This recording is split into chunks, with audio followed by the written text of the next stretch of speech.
Dê um aplauso bem forte em honra ao Espírito Santo. Aleluia. Aleluia. Aleluia. Graça e paz, queridos. Bom dia a todos. Tem alguém apaixonado por Jesus aqui? Olha para esse irmão que está do seu lado, vê se ele tem cara de alguém apaixonado. Aleluia. Gente, tem gente que parece que nasceu amargo. Nem nessa hora que o pastor pede tem coragem de dar um sorriso. Eu não sei se é a natureza adâmica que não morreu ainda, ou se você tem muitos problemas e não entendeu que Jesus é a solução. Mas eu quero dizer que você está no lugar certo, no dia certo, na hora certa, para aquilo que Deus quer fazer na tua vida. Aleluia. Diga para esse irmão: você é uma benção. Dê um sorriso para ele, aquele sorriso que você ainda não deu hoje de manhã, né? Dê um sorriso, diga: você é uma benção, meu irmão. Que bom que você veio hoje aqui.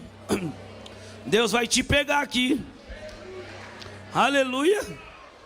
Glória a Deus. Como é bom ser filho de Deus, né, gente? Como é bom ter a certeza que somos filhos de Deus. Porque o filho de Deus, ele vive alegre. E até nos momentos de dificuldade, ele sabe que o choro dura uma noite. É só por um período. Porque a alegria vem ao amanhecer. Aleluia. Tem alguém aqui nos visitando pela primeira vez hoje? Levante a sua mão assim. Primeira vez, se tem alguém aqui. Glória a Deus, que bênção. Dê um aplauso ao Senhor Jesus por cada pessoa que está conosco aqui pela primeira vez. Sejam muito bem-vindos à Igreja de Cristo. Olha que coisa maravilhosa. Tem gente do lado, atrás, na frente, cumprimentando esse irmão. Ninguém pediu. Diga para ele: seja bem-vindo.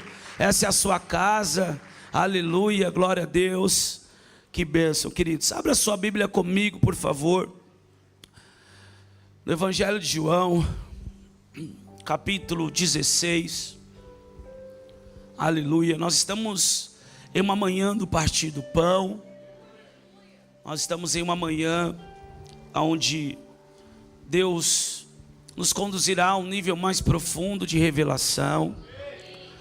Porque a mesa do Senhor, ela tem esse poder de nos levar a um entendimento maior de quem Ele é. A mesa do Senhor também revela quem nós somos. E essa manhã é uma manhã de mesa. É a manhã do Kiddush. É a manhã da aliança entre os irmãos e da aliança com o Cordeiro. Hoje nós renovamos a nossa aliança com Ele. Aleluia. Glória a Deus. Nós tivemos aí uma semana intensa, queridos. Muito intensa. Estamos já há alguns dias, todos os dias.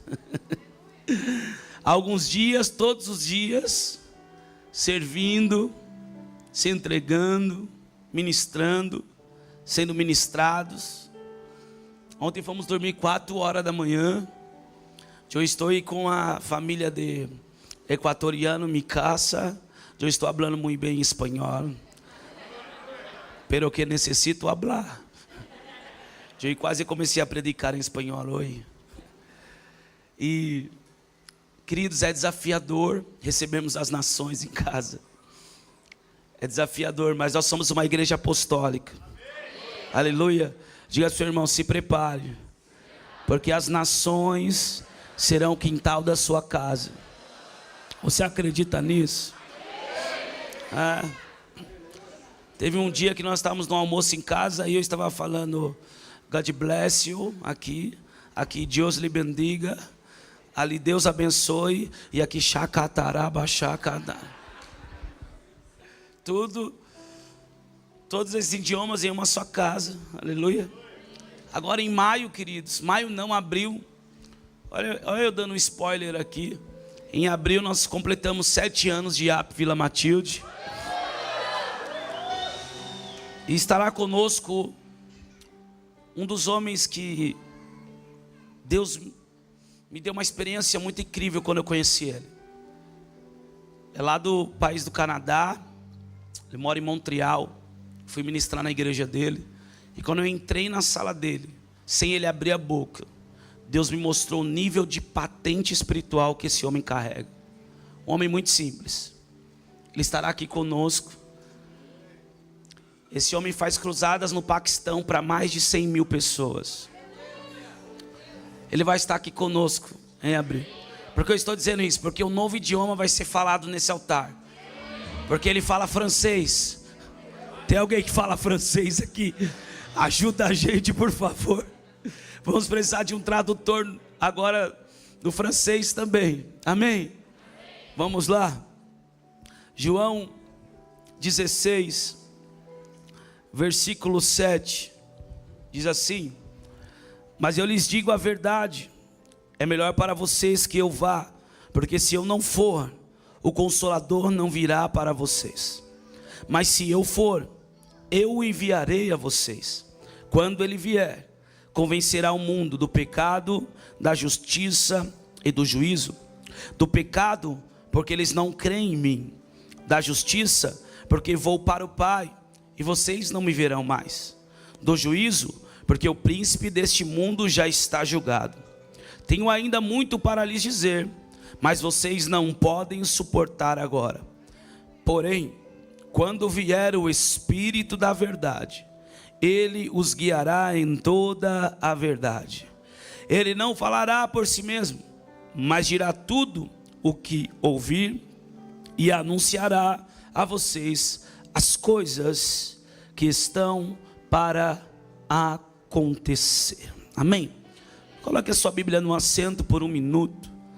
Feche os teus olhos. Nós estamos em uma reunião espiritual. Fale com o Senhor nessa hora, porque o nosso Deus é Espírito. Importa que o busquemos em Espírito, por intermédio da nossa fé.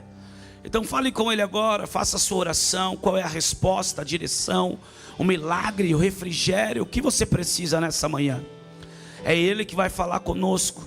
É o Espírito de Deus que vai continuar nos conduzindo nessa manhã. Fale com Ele nessa hora. Pai das luzes, eu te dou graça em nome do seu Filho amado Jesus. Senhor, eu te louvo por mais essa oportunidade. Estamos reunidos na tua presença, como teus filhos, como tua igreja. Senhor, nós estamos aqui submetidos ao teu senhorio, Jesus. Nós declaramos que essa atmosfera e esse ambiente estão sobre o governo do Espírito Santo, o Espírito da verdade. Então fala conosco nessa manhã, Senhor. Vem, Espírito de Deus.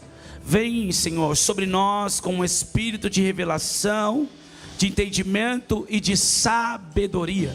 Senhor, que todas as fortalezas que foram edificadas na mente, através de um fundamento equivocado na religiosidade ou na religião, que toda a fortaleza na mente que foi edificada através de frustrações com o sistema religioso, eu te peço que todo e qualquer tipo de fortaleza na mente seja destruído nessa manhã.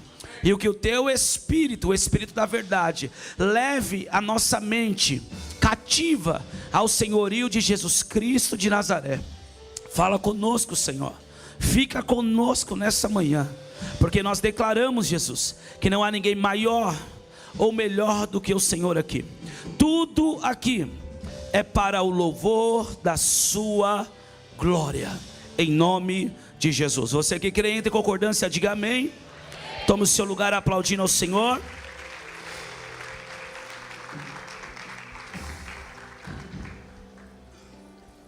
Glória a Deus. Queridos,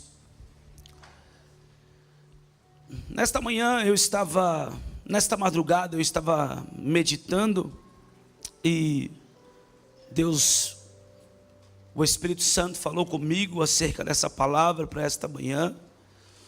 E nós precisamos compreender o que de fato vai nos levar a ter uma vida de êxito como filhos de Deus. E para compreendermos isso, um dos homens mais brilhantes que pisou pé nessa terra, chamado Charles Spurgeon. Ele foi considerado o príncipe dos pregadores, um grande avivalista, um homem que, quando eu estudei a história dele, eu descobri que já existia alguém que tinha vivido tudo aquilo que eu sonho em viver no ministério.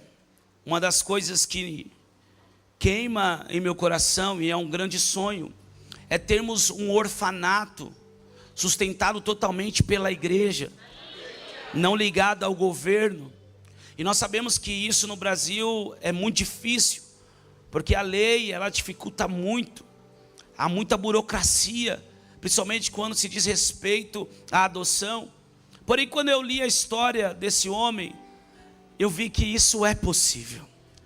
Eu vi que Deus, Ele não nos dá uma visão sem que seja capaz nós vivermos essa visão nele, através dele. Um homem extremamente entregue e considerado por alguns como esquizofrênico. Diz a minha esposa que eu tenho um pouco de esquizofrenia também. Por isso que ela está terminando agora a psicologia, para me entender um pouco mais, ela disse. Porém eu disse, vai ter que mudar o nível, vai ter que ser psiquiatra. Vai ter que mudar o nível. E assim vai, aleluia. Esse homem, ele falou algo, tem uma frase dele, e a frase é mais fácil um leão se tornar um vegetariano. Você já pensou em um leão comendo ervas? É mais fácil um leão se tornar um vegetariano do que um cristão ter uma vida bem-sucedida sem o Espírito Santo. Ou seja, a chave para termos uma vida de êxito em Cristo é viver na dependência do Espírito Santo.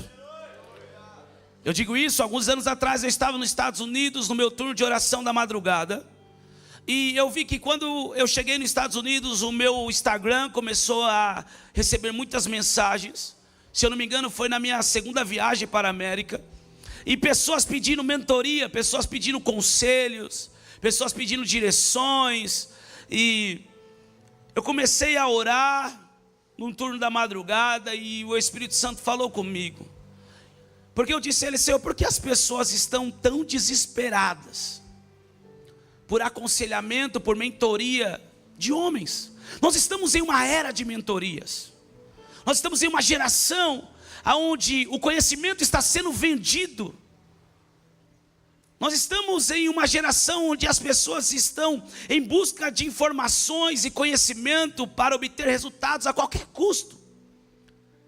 Pessoas estão até entregando seus dias, seus recursos, para conseguir algum conselho que lhe dê uma saída, que lhe leve a uma vida de êxito.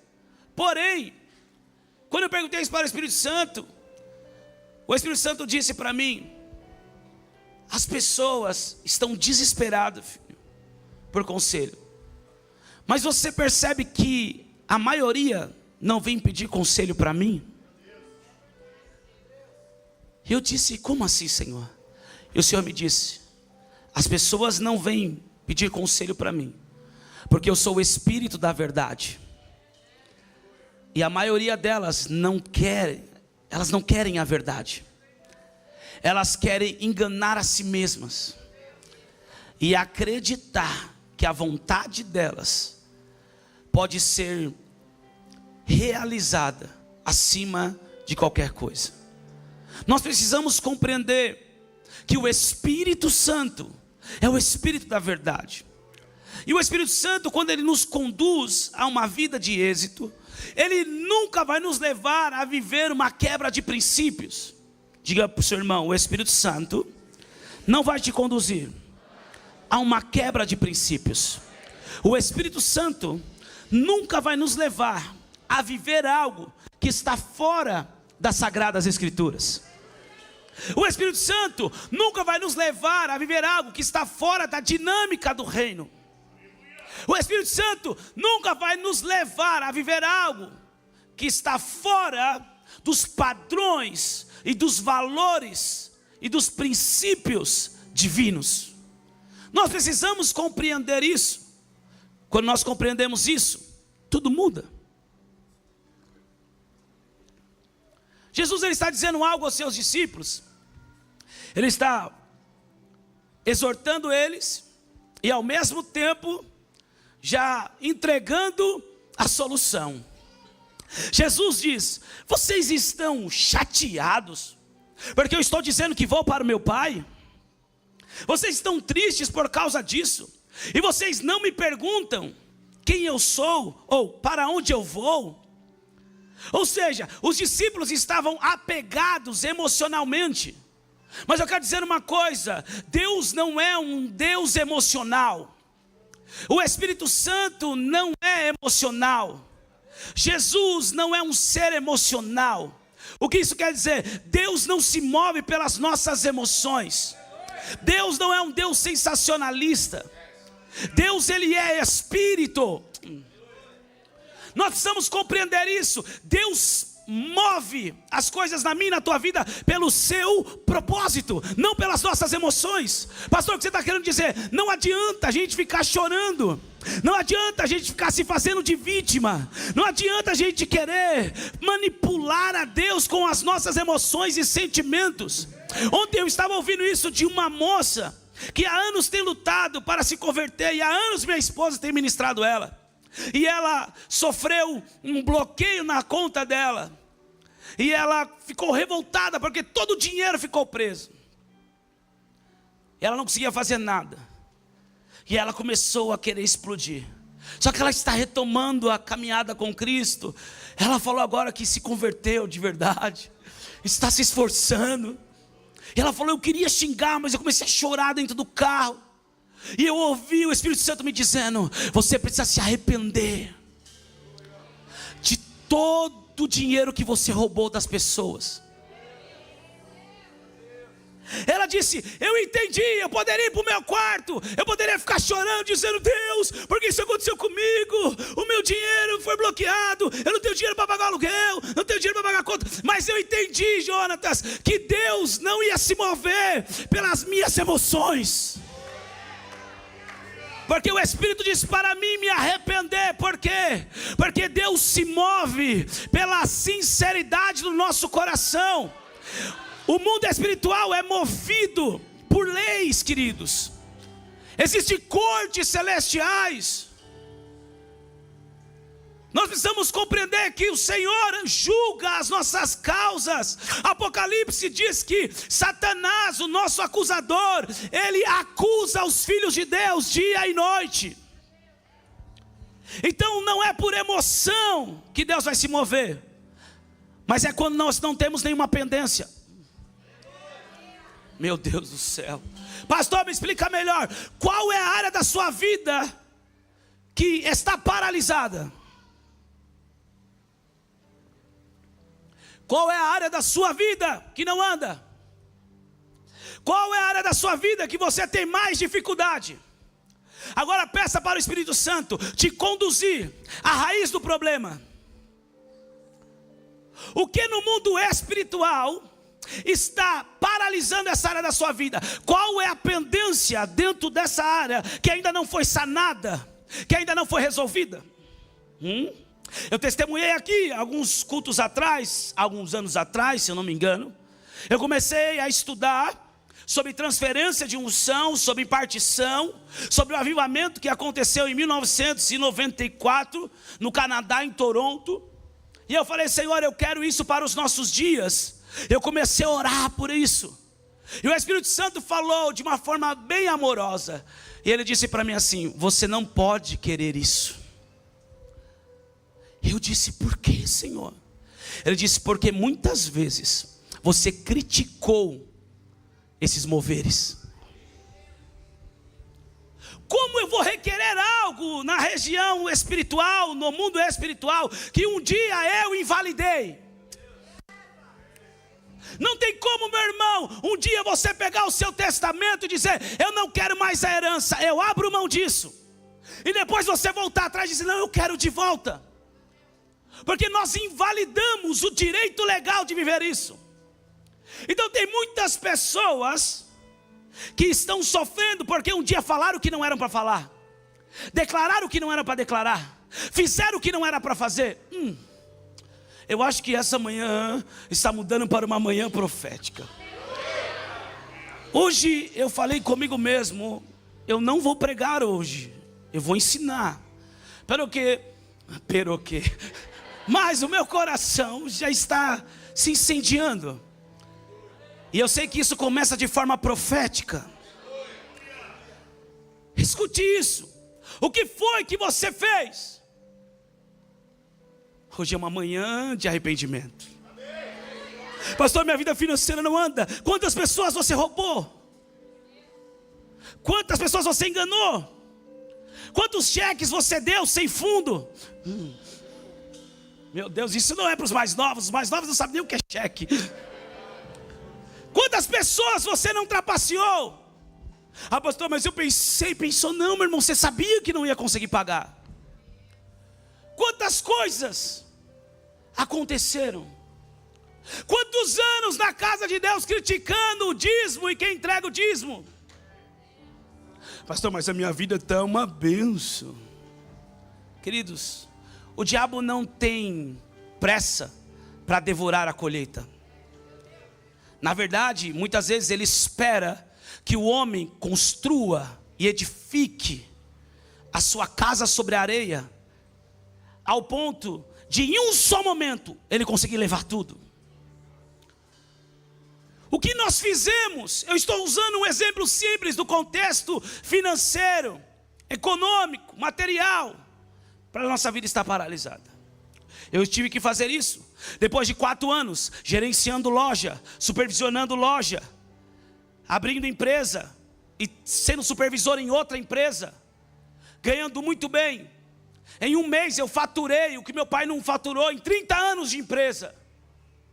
E a minha vida não andava. Como se ganha dinheiro e não vive a verdadeira prosperidade? Eu fui orar e o Senhor falou: você precisa se arrepender por todo o dinheiro que o seu bisavô gastou com prostituição, com jogos e com vícios. Uau, Dios mío, eu estou falando acá coisas que só hablo em mesa, porque esta manhã é uma manhã de mesa. Quem sentou à mesa comigo ali sabe o que nós trazemos para a mesa. E aí eu lembrei que o meu avô também viveu isso. Aí eu lembrei que o meu pai foi viciado em álcool, baralho, jogos, prostituição na sua juventude. Era um artista de circo, era um lutador de luta livre. E aí quando eu olhei para a minha adolescência, a minha juventude, eu me dei conta que eu vivia as mesmas coisas que eles viveram. E a Bíblia diz que Deus visita a maldade dos pais, dos filhos até a 3ª e a 4ª. Diga para o seu irmão, o que você está aprendendo aqui, Pablo Marçal não vai te ensinar, coach nenhum vai te ensinar. Eu estou te ensinando nessa manhã como você entrar nas cortes celestiais e buscar por direito legal a vida abundante que Cristo já conquistou para você na cruz do Calvário. Então o Espírito Santo me levou a me arrepender por tudo isso. Eu tive que me arrepender pelos meus antepassados, por todo o dinheiro que eu gastei com drogas, com álcool, com prostituição, por toda a família que eu roubei, por toda a vida que eu destruí por causa de dinheiro, por toda a droga que eu vendi. Ah, meu Deus do céu, tem gente que nem sabia qual era o meu testemunho. Fica tranquilo, irmão, estou liberto. Aleluia, aleluia, glória a Deus. Vamos lá. Depois que eu entrei em arrependimento, as coisas mudaram. Queridos, eu não oro mais por coisas terrenas. Quem está entendendo? Eu não oro por coisas terrenas. Eu não oro por coisas materiais. Eu quero entender o que está no coração de Deus. Na minha penúltima viagem ao Canadá, um empresário chegou para mim. Ele me ofertou 10 mil euros. Obrigado pelo seu aleluia. Eu profetizo o dobro sobre a tua vida. Porque se eu dissesse aqui, eu estava passando fome no Canadá, não colocaram eu em nenhum hotel, igreja. E tem um monte de gente chorando. Mas eu falei que eu ganhei 50 mil reais de alguém, e ninguém dá um glória a Deus. Porque temos facilidades em chorar com os que choram, mas dificuldade em se alegrar com os que se alegram. Eu não pedi isso. Eu não pedi isso. Mas não fique chateado. Se você está nervoso por aquilo que eu ganho, você ficaria mais nervoso se você soubesse o que eu entrego.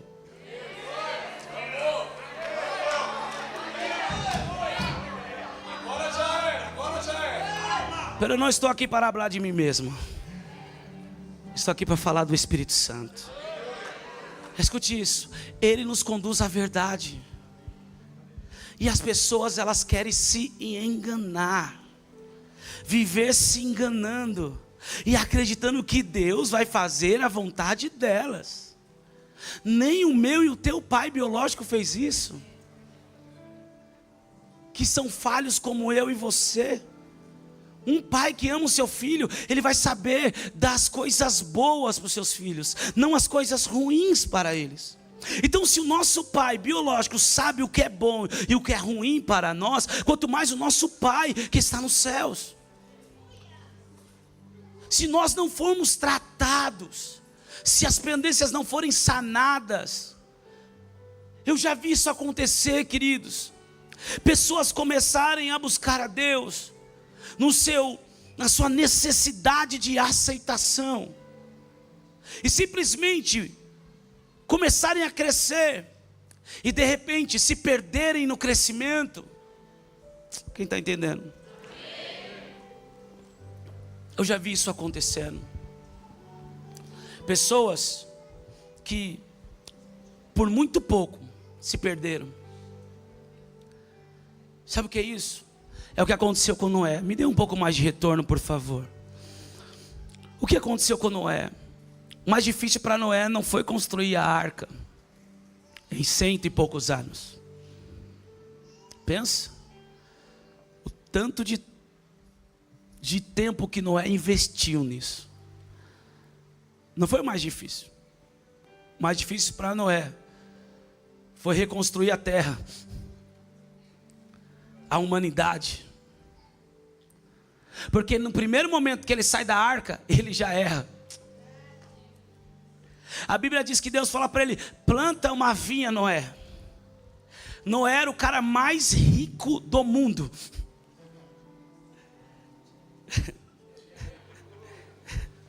Era o melhor pai e o melhor sogro do mundo. Escute isso. Ele planta a vinha, e agora ele se embebeda da própria vinha, se embebedou daquilo que Deus deu para ele. E o que aconteceu com isso? Ele fica bêbado. Um dos seus filhos vê a sua nudez, e ao invés de cobrir a nudez do seu pai,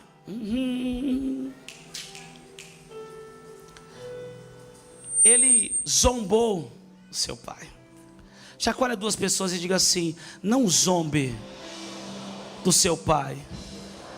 Não zombe das autoridades que Deus colocou sobre a sua vida. Não zombe do seu líder espiritual. Não zombe dos pastores. Cubra a nudez deles.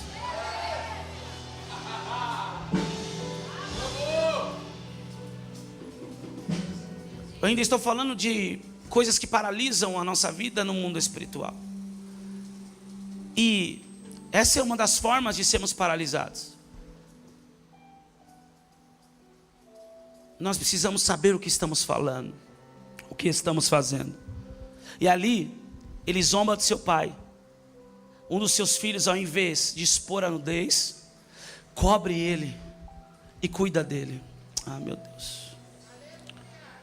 Sabe o que a Bíblia diz? Que Noé amaldiçoou Cã. Ele amaldiçoou o seu próprio filho. a sua descendência foi amaldiçoada. Ele ficou anos construindo a arca, e quando sai da arca, se perde naquilo que Deus entregou, e ainda atrai maldição para sua família. Quantas pessoas não estão vivendo isso? Começam a viver algo em Deus, se embebedam no que Deus está fazendo, e atrai maldição para sua família. Não seria legal se Deus falasse assim: eu sou o Deus de Noé, de Abraão, Isaac e Jacó? Mas Deus não fala que é Deus de Noé, porque Deus não tem negócio com pais que amaldiçoam filhos. Nós precisamos compreender isso. Então não podemos nos perder no que Deus está fazendo.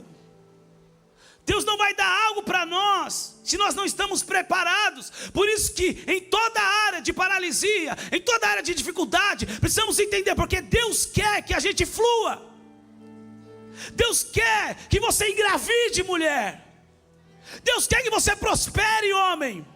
Deus quer ver os teus filhos na presença de Deus, meu irmão, minha irmã. Deus quer te usar no ministério. Deus quer te lançar às nações. Deus quer fazer a tua empresa prosperar. Deus quer te colocar em lugares de governo nessa terra, porque o governo são para os justos, para os filhos de Deus, não são para os ímpios. A minha pergunta é: por que não estamos vivendo isso? Precisamos correr diante do Espírito da verdade, porque Ele nos falará a verdade. Ele não vai, não tem, sabe? Sabe quando eu vou discipular alguém? Hoje eu estou mais experiente. Aleluia. Pelo menos eu acho que eu estou. Mas antigamente a pessoa chegava e falava, aí eu já vou confrontar. Vou com tudo agora. Aí a pastora Andressa, calma amor, calma amor. Dá os cutucão, vai devagar. Vai na manhã. Aí a gente vai, né? Vai aqui, vai ali, vai dando anestesia. Aí daqui a pouco, pá! Olha, eu nunca esperei ouvir isso, pastor. Em toda a minha vida, ninguém me falou isso. Mas eu sei que eu precisava ouvir. Vai dando. Pastor, o que foi? Está lembrando da última conversa? Está glorificando. Escute. O Espírito Santo não dá volta não, irmão. Quando você fala Espírito Santo, é isso. Pum. Agora me pergunta, alguém pode sentar num gabinete comigo com a pastora Andressa e pode sair de lá pensando duas vezes se vai ouvir a nossa direção, o nosso conselho ou não. Mas quando o Espírito Santo fala comigo, com você, a gente precisa pensar duas vezes? E por que nós queremos... Deixa pra lá. Por que a gente quer a ajuda de todo mundo sem antes, primeiro, recorrer ao Espírito Santo? Jesus está dizendo para eles: eu estou 3 anos ensinando vocês, e vocês querem me ter para vocês. Tão chateado, tão triste que eu estou dizendo que vou para o meu pai. Porque não me pergunta para onde eu vou? Porque eu já disse que eu estou indo e eu vou preparar lugar para vocês. Mas o apego emocional, o laço de alma, a necessidade de ter alguém que os representem, era muito maior do que o propósito. Eles estavam com Jesus, tendo Jesus como o herói deles, e na mente de algum deles ainda estava esperando Jesus a qualquer momento destruir todos os judeus, como um líder militar que ia acabar com os romanos que estavam oprimindo os judeus. Mas Jesus disse que o reino dele não é um reino dessa terra. Ele não veio para viver um reino terreno, mas para estabelecer o reino de Deus, o reino dos céus. Mas aí Jesus fala algo tremendo. Jesus fala: eu preciso ir. Olha só, O próprio Jesus chega a uma conclusão, que ele mesmo vivendo, fazendo milagre, ressuscitando morto, confrontando Pedro, fazendo Pedro surfar sobre as águas, multiplicando 5 pães e 2 peixes para mais de 5.000 pessoas, não foi capaz de revelar o propósito para os homens. Ele chega, eu fico pensando em Jesus. Jesus era muito... Quem já leu os livros do Augusto Cury, falando sobre Jesus? Por favor, você que gosta de ler, você que entende as palavras difíceis, porque eu comecei a ler, eu comecei a colocar no Google, porque Augusto Cury usa umas palavras. A pastora Andressa tem as coletâneas dele, já leu não sei quantos livros dele. Eu falo, meu Deus, meu amor, traduz você para mim. Ele fala sobre Jesus como o mestre dos mestres, como o melhor mestre, o melhor líder, o melhor conselheiro. Ele começa a explanar, ele começa a extrair as qualidades de Jesus, e dizer que nenhum homem foi capaz de viver com uma gestão emocional tão excelente, tão eficaz como a de Jesus. Aí eu fico pensando nos discípulos, tudo triste, ele dizendo, eu vou embora, os discípulos chateados, e ele, essa é a minha interpretação, tá? Olha, é o seguinte, vocês não entenderam nada, eu preciso ir, porque se eu não for, o Espírito Santo não vai vir. Sabe que existem alguns problemas, deixa eu ficar aqui parado. Existem algumas situações que eu chego para as pessoas e eu digo assim, é o seguinte, vamos marcar com o apóstolo, ele vai conversar com você, que eu já tentei explicar, eu já tentei mostrar, eu já, de todas as formas, orei, busquei, exortei, abracei, fiz de tudo. Aí eu chego numa conclusão e falo, não vai ser através de mim que você vai entender.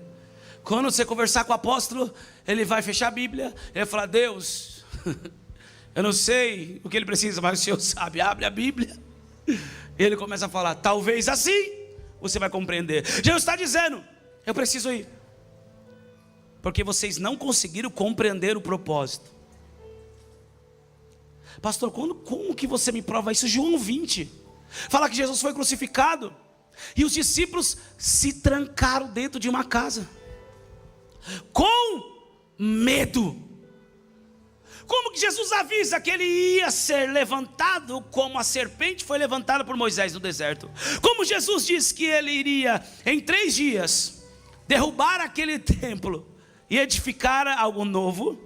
Como Jesus fala para eles que precisam ir para o Pai, que veio para se entregar como uma ovelha em direção ao matadouro. E quando Jesus morre, eles se trancam numa casa e ficam com medo de ser mortos. Aleluia. Parece algumas pessoas que a gente prega aqui, enquanto está aqui, concorda. Quem está entendendo? Mas quando a gente vira as costas, a pessoa vai para casa, ela discorda. Ela vive totalmente ao contrário daquilo que aprendeu.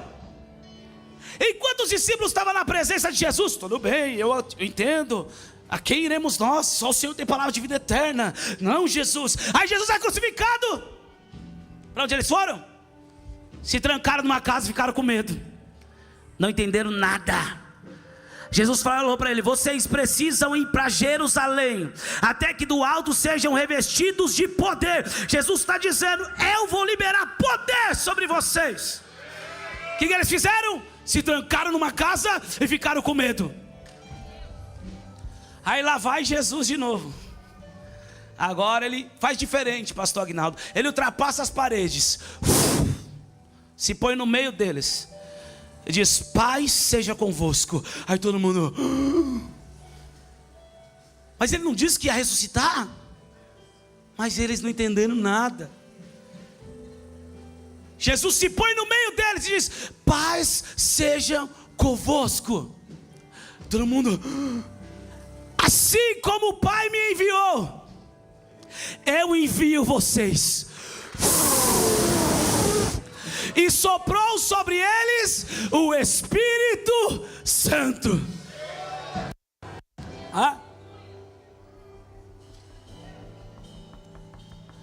Eu gosto quando o marido vem e elogia a mulher, como o Jorge fez, sabendo que ele não é um banana. Não mesmo? Não é banana, amém? Quando o homem chega a esse entendimento e reconhece que a mulher, ela tem um tato para algumas coisas que ele não tem. Meu irmão, o que tem de homem escasso, que não consegue ofertar, não consegue primiciar, não consegue dizimar, mas a esposa está falando: amor, faz, amor, entrega, amor, para de ser assim, pão duro. Amor, é para Deus, a Bíblia diz, amor, tem gente prosperando, não está fazendo.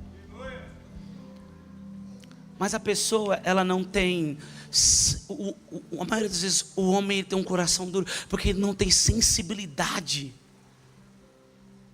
à voz do Espírito como a mulher tem. Agora, falando do contexto geral, a nível mundial, na pandemia eu fiz uma escola de sexualidade dentro dos princípios cristãos.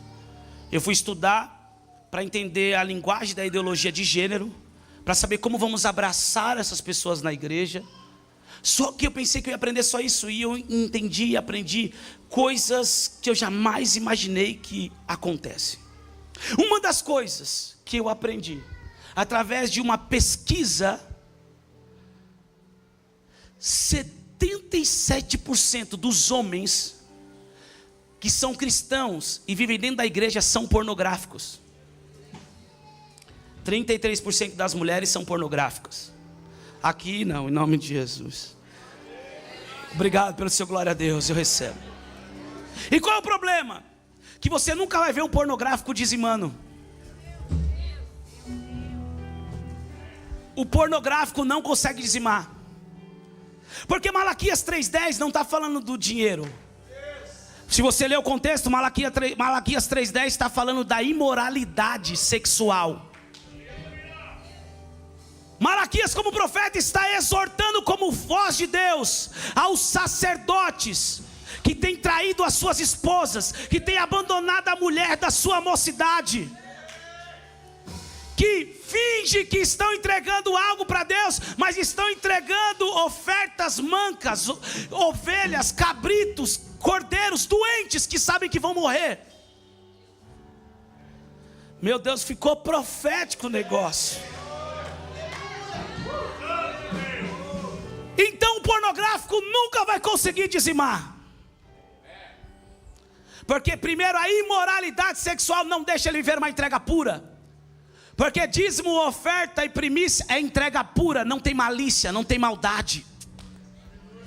Dá um glória a Deus aí. Pastor, por que você está falando isso? Porque faz 16 anos que eu fui liberto disso. E quando você é liberto, você entrega sem ressentimento. A minha maior alegria é entregar o meu dízimo no altar. Eu vou para a sede, cara, eu vejo, no dia que eu vou entregar o dízimo, eu não vejo a hora, eu já vou lá, corro, pego o meu envelope. E eu me lembro da vida de escravidão sexual que eu vivia. É uma entrega pura, é uma entrega santa. Por isso que é mais fácil para a mulher. Quem está entendendo? Pastor, por que você está dizendo isso? Não é só na área financeira, em outras áreas também. Tem alguns cabeção que a mulher está impulsionando ele. Cara, vamos mais profundo. Vamos para o encontro. Não, para esse encontro não vou não. Encontro de honra, não vou não. Ela tá, vai cabeção, você precisa aprender a virar homem para mim te honrar. Meu Deus. Um exemplo simples. Como que a gente fala que a mulher é mais sensível? Você já viu a rede de mulheres? O culto de mulheres? E o culto de homens? Você fala para as mulheres assim: é culto das mulheres, a mesa cura. Elas já estão: a tua mesa cura. Você vai lá, culto de homens, os homens. Ai, presta atenção. Culto de homens, vai ter churrasco e futebol. Porque o cabeção só pensa na bola e na carne. Mas Deus está transformando os homens dessa casa. Deus está nos transformando em nome de Jesus. Por que eu estou dizendo isso? Porque dentro desse contexto de João 20, quem estava trancado com medo na casa? Os homens. Adivinha quem foi? As primeiras a avisar que Jesus ressuscitou. E quando eles estavam dentro da casa assim, alguém vai entrar, alguém vai entrar, alguém vai entrar. Maria, as Marias vão lá no túmulo, sabendo que tinham soldados guardando o túmulo, a cova. Elas vão lá. Meu Deus, acabou. Se foi o esboço todo, mudou tudo. Elas vão lá. Porém, sabe o que tinha acontecido? A pedra já tinha sido removida. Os soldados já tinham fugido com medo. A cova estava aberta. E Jesus já estava do lado de fora.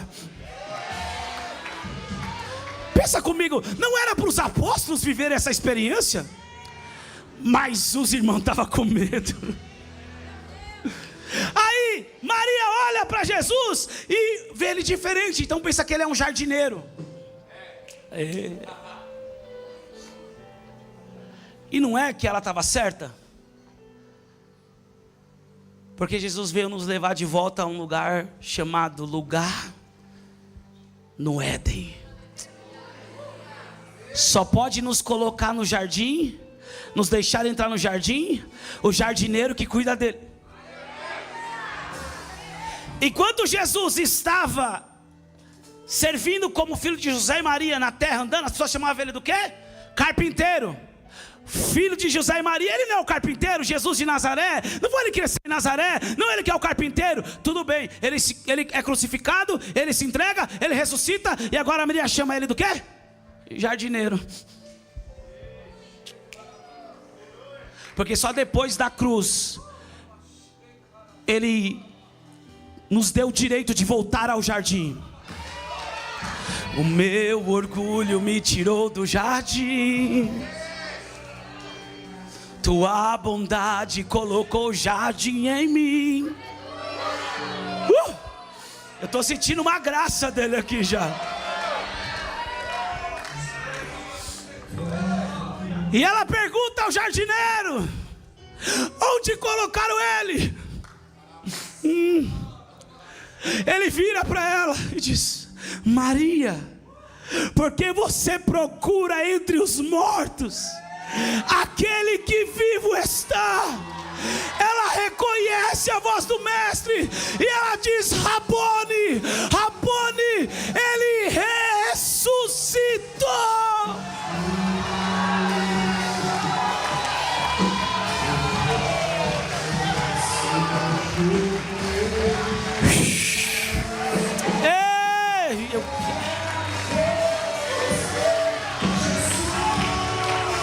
Sabe o que Jesus diz para elas?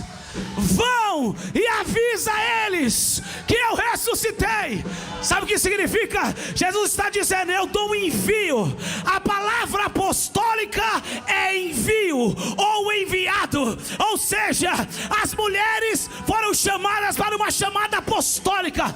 Eu quero profetizar algo. Mulheres, levante as suas mãos. Deus está levantando nessa casa, nesse ministério, uma geração de mulheres apostólicas. São como Abigail, que vão acessar lugares de riqueza, que vão entrar nos palácios, que vão desfrutar daquilo que Deus já projetou, do melhor dessa terra. Mulheres apostólicas que vão acessar lugares de governo. Mulheres apostólicas que vão viver o envio, que vão caminhar ao lado dos seus maridos, que vão edificar a sua casa, que os seus filhos vão se alegrar ao redor da mesa. Não vai faltar alegria para a tua casa, não vai faltar unção, não vai faltar óleo, não vai faltar azeite, não vai faltar saúde, não vai faltar provisão de Deus, mulheres apostólicas, é um comando e um envio profético sobre a vida de vocês. Deus vai levantar vocês. Meu Deus, eu tive uma impressão no meu espírito. Eu vi um estádio cheio de mulheres de eclésia. Eu vi um estádio cheio de mulheres de eclésia. Deus está levantando mulheres apostólicas nesses dias. Se você recebe, diga amém. Eu creio, eu recebo no poderoso nome de Jesus. Ei, incendeia os nossos corações, aquece de novo, faz queimar outra vez, faz queimar outra vez, faz queimar outra vez. Ah, Senhor, um coração aquecido pelo teu fogo, Jesus, um coração aquecido pelo teu fogo, Espírito Santo.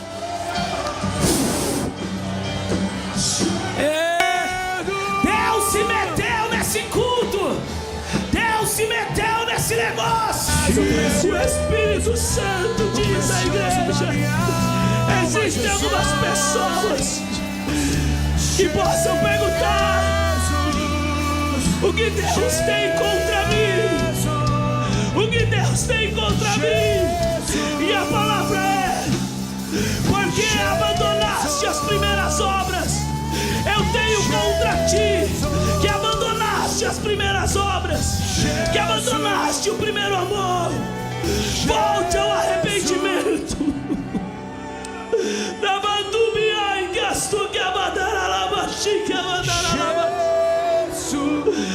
Volte às primeiras obras.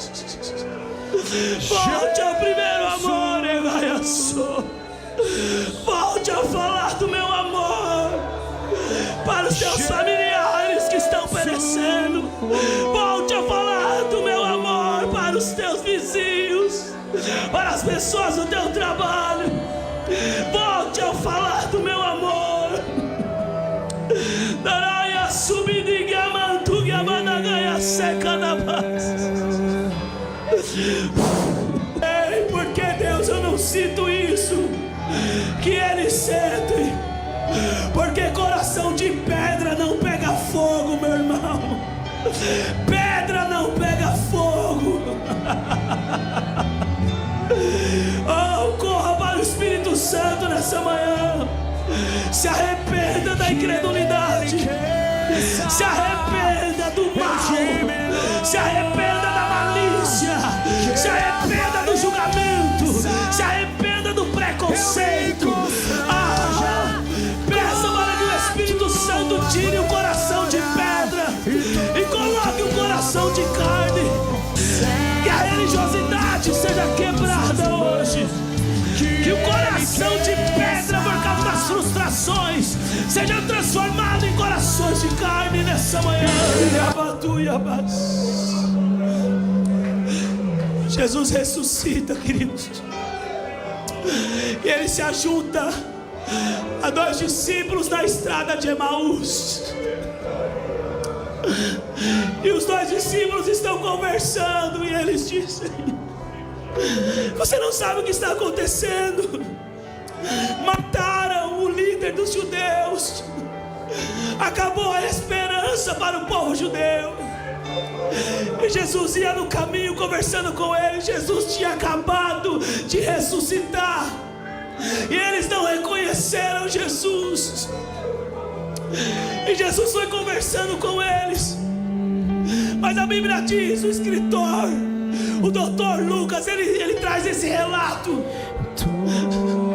que eles sentaram à mesa, e quando Jesus partiu o pão, a Bíblia diz que os olhos deles foram abertos. Nessa manhã os nossos olhos estão sendo abertos, igreja. Nessa manhã o Senhor nos leva a um nível mais profundo de revelação da sua essência, do seu coração, do seu reino, da sua dinâmica.